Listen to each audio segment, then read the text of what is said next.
Мынакей мусорный машина уже келди, көрдүңөрбү? 9:30 эле уже айланып баштады. Аран эле 9:30 болду мынакей. Кетти тигинечи. Бул 3 рейс жасайт да. Обычный пластикти чогултат бир машина, анан экинчи машина келип бөтөлкөлөр чогултат. Анан үчүнчү машина эме стеклотараны чогултат. Бул болсо местный любой кварталда эме бар. Храм бар. Маленький храмчы, рак барабангачы. Бул немецкий свастика эмес, бул буддийский свастика. Анан тиги ден соолук берсин деп тиги акчалардан салып коюп көрдүңөр. Тиги болсо ушу кварталдын кудайы да. Рак барабангачы. Кетип барат эле. Не? Нам эме чогууну акча чыктап коюшат. Тилди болсо 95-жылы келгенде эки балам менен келдим да, тиги Фрунзеден Алматыга келип, тиги Давид Барк деген досум капитан жеткизип Алматыга девяткасы менен, анда сайыс убагында девятка сонун болчу да. Ходовойчу, азыр мен телефон буруп алайын. Анан Алматыдан чартер менен тиги чартер деген билесиңер да, чартер деген специальный самолет. Ошо самолет менен учат да, тиги товарга или еще бирдемегечи заказ менен. Ошо кореецтер Алматыдан Кореяга барышып, Кимхо деген шаарга. Короче, жаганда арык, байке арыктар каякта деп сураганда. Мынакей арыктар биякта, бизде жабык арыктын барычы. Көрдүңөрбү? Мында арыктын бары мындай жабык суу бар ичинде.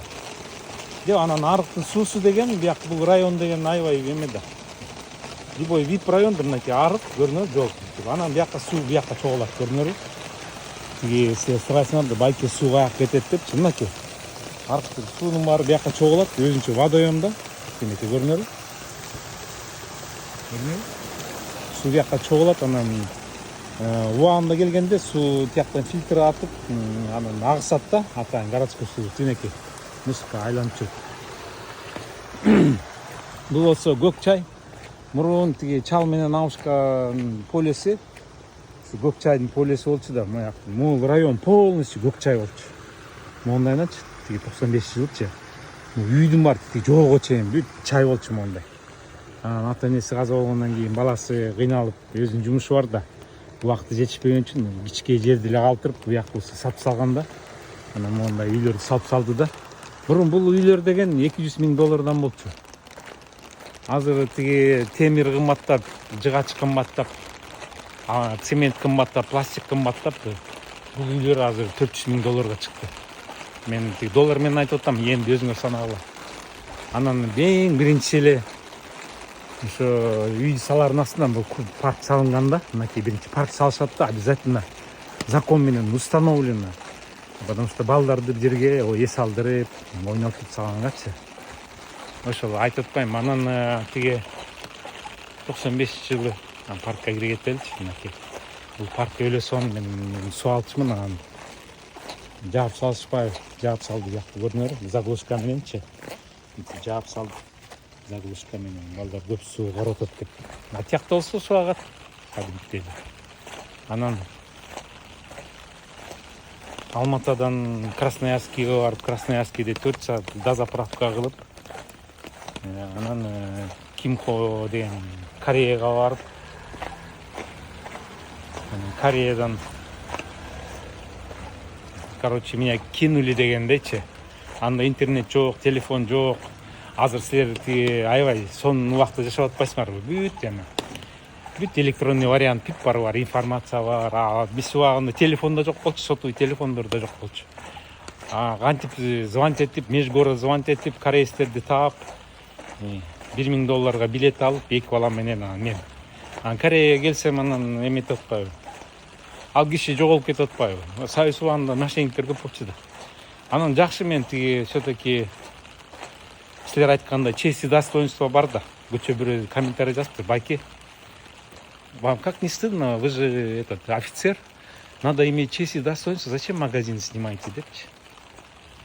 Таң қалып қалдым. Причем здесь честь и достоинство и магазин, депчи? Значит, если офицер болсаң, значит, нельзя магазины снимать, товары показывать. Вообще видео тартып чыкпаш керек экен да. Ошондой понятие бар турбайбы силерде? Силерде, менде эмес, силерде бар экен. Ошону унутпагыла. Анан жакшы тиги челноктор менен 30 киши менен учуп келгенде эле челноктун старшийын эле ай, у тебя какой паспорт десем, у меня советский, да я посмотрю, да, что только салып койдум. Ищи того этого чувака, который мне билет обещал, дедим. Пока не найдешь, я тебе билет тебе паспорт не отдам депчи. Антпесе болбойт да, страховка, гарантия болуш керек. Депти бул менин досум машинеси, эле сонун досум айке. Номери де нана сенбан деп коет экен. Көрдүңүзбү? Нана сенбан. 7000 Краун Toyotачы. Булар осы жаңы машинелер. Могу азыр Mitsubishi Delica деп чоң машина чыкпады эле. Аны мында кичирээкей кылып гибрид кылып койду могунда эле сонун кылыпчы. Бул дурочка жашап атат. Үйөсүн өлтүрүп коюп жыргап жатат. Ну ладно, анан продолжу. Барын айтып бергенде байке 3 минут 1 минут дегенде, ладно, продолжу. Давайте, пока. Карарып жаан жаап атат. Бияк болсо кладбище, мүрзө. Аяк мүрзө. Бул болсо храм, обязательно булар. Так, машинага кет. Мусор чолуп жүрөбү. Жок, Lexus жүрөт. Жүрөт машина.